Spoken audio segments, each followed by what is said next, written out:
최근 계속해서 오르는 분양가에 미계약 물량이 쏟아지고 있습니다.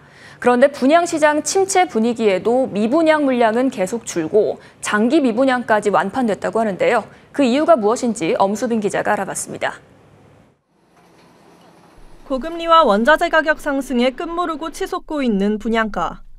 주택도시보증공사에 따르면 지난달 말 기준 서울 민간아파트 3.3제곱미터당 평균 분양가는 1년 전보다 14% 상승했습니다. 여기에 최근 이스라엘 전쟁으로 국제 유가 시장이 다시 위기를 맞으면서 원자재값 인상 압박은 더욱 커지고 있습니다. 분양가가 높아지자 신규 분양단지에서는 막상 청약은 했지만 분양가가 비싸 계약을 포기하면서 미계약 물량이 속출하기도 했습니다. 이러한 상황에도 미분양 물량은 오히려 감소 추세인 것으로 나타났습니다. 국토교통부가 지난달 발표한 주택 통계에 따르면 지난 8월 말 기준 전국 미분양 주택은 총 6만 1,811가구로 올해 1월보다 17.9% 줄었습니다. 특히 수도권 감소폭이 두드러졌습니다. 수도권 미분양 주택은 1월에서 8월까지 37.3% 급감했습니다. 장기 미분양까지 완판됐다는 점도 주목됩니다.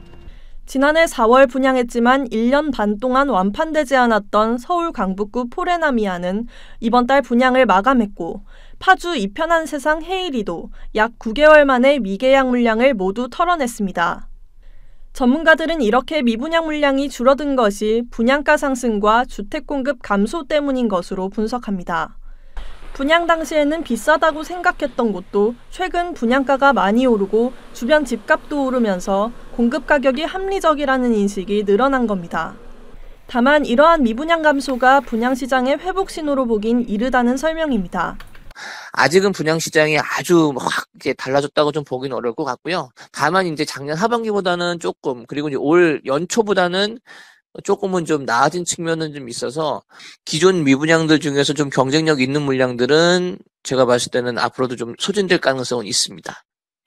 당분간 분양가 상승세가 지속될 것으로 전망되는 가운데 기준금리 동결과 지난달 발표된 주택 공급 활성화 방안이 분양시장에 어떤 영향을 미칠지 주목됩니다. 머니투데이 방송 엄수빈입니다.